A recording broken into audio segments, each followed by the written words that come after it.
మనకి చిన్నప్పటి నుంచి ఒకటి బాగా నేర్పించారు. అడ్జస్ట్ అవ్వాలి, అడ్జస్ట్ అవ్వాలి, అడ్జస్ట్ అవ్వాలి అని చెప్పేసేసి. మ్యారేజ్ లైఫ్‌లో లేకపోతే కెరియర్‌లో, రిలేషన్‌షిప్స్‌లో ఎక్కడైనా గూడా ఎక్కువగా అమ్మాయిలకే చెప్తూ ఉంటారు. అడ్జస్ట్ అవ్వాలి, అడ్జస్ట్ అవ్వాలి అని చెప్పేసేసి. కానీ మీరెప్పుడైనా ఆలోచించారా? ఇలా అడ్జస్ట్ అవుతూ, అవుతూ, అవుతూ మన సెల్ఫ్ రెస్పెక్ట్‌నే మనం ఎక్కడో కోల్పోతున్నాము, మిస్ అవుతున్నాము అని చెప్పేసేసి. ఈ వీడియోలో మనం సెల్ఫ్ రెస్పెక్ట్‌కి ఇంకా అడ్జస్ట్‌మెంట్‌కి ఉన్న డిఫరెన్సెస్ ఏంటి? అండ్ వాటిని ఎలా మేనేజ్ చేయాలి అని చెప్పేసేసి డీటెయిల్డ్‌గా చూద్దాము.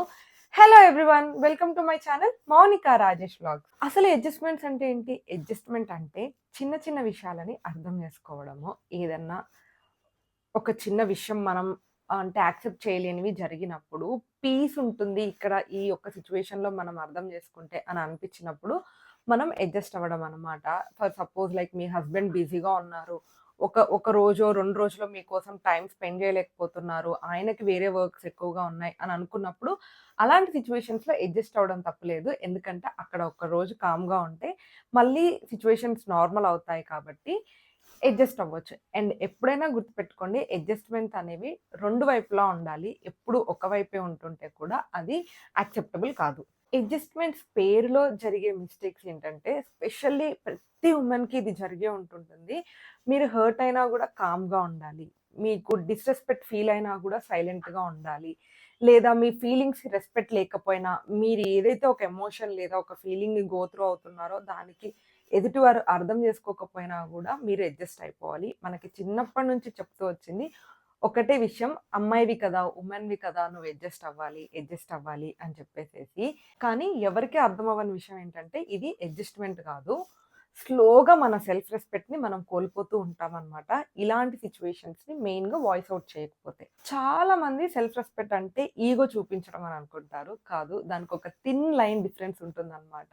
సెల్ఫ్ రెస్పెక్ట్ అంటే నీ రెస్పెక్ట్‌ని నువ్వు రికగ్నైజ్ చేయడం అన్నమాట. అంటే నాకు ఇక్కడ ఈ సిట్యుయేషన్స్‌లో రెస్పెక్ట్ కావాలి అని చెప్పేసేసి. నిన్నెవరన్నా డిస్‌రెస్పెక్ట్ చేస్తే యాక్సెప్ట్ చేయకుండా ఉండడం. నీ ఫీలింగ్స్‌ని నువ్వే ప్రియారిటైజ్ చేసుకోవడం. అండ్ నీకు నువ్వేదైతే ఆలోచిస్తున్నావో అది ఇంపార్టెంట్ అని రికగ్నైజ్ చేయడం. నీ వాల్యూస్‌ని నువ్వే రికగ్నైజ్ చేయడం. మెయిన్‌గా నీ బౌండరీస్‌ని నువ్వు ప్రొటెక్ట్ చేయడం. ఏదైతే నువ్వు ఒక బౌండరీ పెట్టుకుంటావో అది క్రాస్ చేసి ఎవరన్నా లోపలికి వచ్చి మరి నిన్ను డిస్‌రెస్పెక్ట్ చేస్తే నువ్వు ఖచ్చితంగా వాయిస్ ఔట్ చేయాలి. ఎప్పుడైనా గుర్తుపెట్టుకోండి సెల్ఫ్ రెస్పెక్ట్‌తో ఉన్న వుమెన్ స్ట్రాంగ్‌గా ఉంటుంది.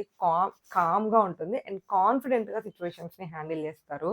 అసల అడ్జస్ట్‌మెంట్‌కి, సెల్ఫ్ రెస్పెక్ట్‌కి ఉన్న మేజర్ డిఫరెన్సెస్ ఏంటో ఇప్పుడు చూద్దాము. అడ్జస్ట్‌మెంట్ అంటే టెంపరరీ పీస్ కోసం మనం చేస్తామనమాట. ఇప్పుడు ఈ టైంలో నువ్వు ఒక్క సెకండ్ కామ్‌గా ఉంటే సిట్యుయేషన్స్ కామ్ డౌన్ అవుతాయి. అండ్ పీస్‌ఫుల్‌గా ఉంటుంది అని అనుకున్న సిట్యుయేషన్స్‌లో మనం అడ్జస్ట్ అవ్వాలి. కానీ సెల్ఫ్ రెస్పెక్ట్ అంటే ఏంటంటే నువ్వు నీ లాంగ్ టర్మ్ డిగ్నిటీ కోసం నువ్వు ఎక్కడా గూడా ఇది మెయింటైన్ చేస్తే నీకొక డిగ్నిటీ ఉంటుంది. ఒక రెస్పెక్ట్ ఉంటుంది అని అనుకునే సిట్యుయేషన్స్‌లో ఖచ్చితంగా you should voice out. And adjustments ఎప్పుడూ కూడా వన్ సైడే ఉన్నాయనుకోండి. అది ఏ రిలేషన్‌షిప్ అయినా brother and sister, wife and husband, daughter and mother అసలది ఏ రిలేషన్‌షిప్ అయినా కూడా అడ్జస్ట్‌మెంట్స్ ఎప్పుడూ కూడా వన్ సైడే అయిపోయాయనుకోండి. అది చాలా డేంజరస్ అయిపోతూ ఉంటుంది. ఇంకపోతే సెల్ఫ్ రెస్పెక్ట్‌కొస్తే ఇవి మీ బౌండరీస్‌ని ప్రొటెక్ట్ చేస్తూ ఉంటాయన్నమాట. మీరు సెల్ఫ్ రెస్పెక్ట్‌తో ఉన్నప్పుడు మీకంటూ కొన్ని బౌండరీస్ ఉంటాయి. అవి క్రాస్ చేసి మీరు లోపలికి ఎప్పుడూ ఎవరిని రానివ్వరు. సో, అడ్జస్ట్‌మెంట్స్‌లో ఎప్పుడూ సైలెన్స్ ఉంటుందనమాట. అంటే మనం కామ్‌గా ఉంటే మాత్రమే అక్కడ ఆ సిట్యుయేషన్‌లో మనం అడ్జస్ట్ అయిపోయి పీస్‌ఫుల్‌గా ఉంటుంది. ఇంకపోతే సెల్ఫ్ రెస్పెక్ట్‌కొచ్చేసరికి ఎప్పుడు వాయిస్‌నే చూజ్ చేస్తుంది. బికాజ్ మీరు వాయిస్ ఔట్ చేస్తారు.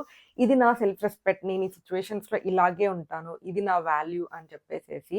మనం అడ్జస్ట్ అవుతున్న ప్రతిసారి మీరు గమనించారో లేదో ఏదో ఒక తెలియని ఫియర్ ఉంటుంది. అంటే ఇప్పుడు అడ్జస్ట్ అవ్వకపోతే ఇది ఎంత పెద్ద సిట్యుయేషన్ అయిపోతుందో అని చెప్పేసేసి. సో, అడ్జస్ట్‌మెంట్ ఎప్పుడు ఫియర్ నుండొస్తుంది.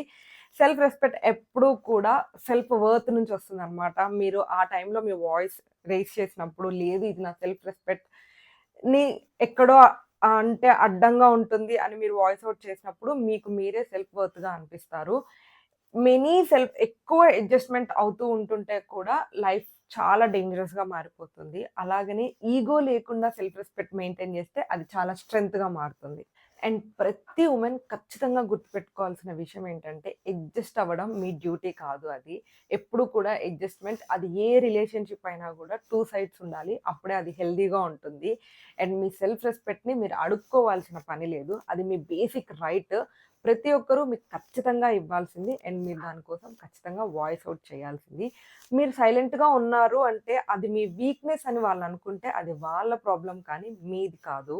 స్ట్రాంగ్ వుమెన్ అంటే ఫైట్ జేయడం గాదు. మీకెక్కడైతే డిస్‌రెస్పెక్ట్‌గా ఫీల్ అవుతారో అక్కడ ఒక లైన్ డ్రా జేయడం అన్నమాట. దాన్ని మళ్ళీ రిపీట్ అవ్వకుండా హ్యాండిల్ జేయడం. మీకెప్పుడైనా ఈ అడ్జస్ట్‌మెంట్ పేరులో మీ సెల్ఫ్ రెస్పెక్ట్ కోల్పోయారు అని అనిపిచ్చిందా? అలా అనిపించిన సిట్యుయేషన్ ఉంటే కామెంట్ బాక్స్‌లో షేర్ జేయండి. ఇంకొక వుమెన్‌కి హెల్ప్ అవుతుందన్నమాట. అండ్ ఈ వీడియోలో మీకు ఏదైనా ఒక పాయింట్ నచ్చితే వీడియోని లైక్ జేయండి, హైప్ జేయండి. సో దట్ ఎక్కువ రీచ్ ఉంటుంది చాలా మందికి. ఇలాంటి చిన్న చిన్న ఫీలింగ్స్‌తో సఫర్ అయ్యే వాళ్ళకి కొంచెం హెల్ప్ అవుతుందన్నమాట. అండ్ వీడియో ఎవరికన్నా యూజ్ అవుతుంది అని అనుకుంటే ఖచ్చితంగా షేర్ చేయండి. Don't forget to subscribe. Thank you for watching. Till the end. By by.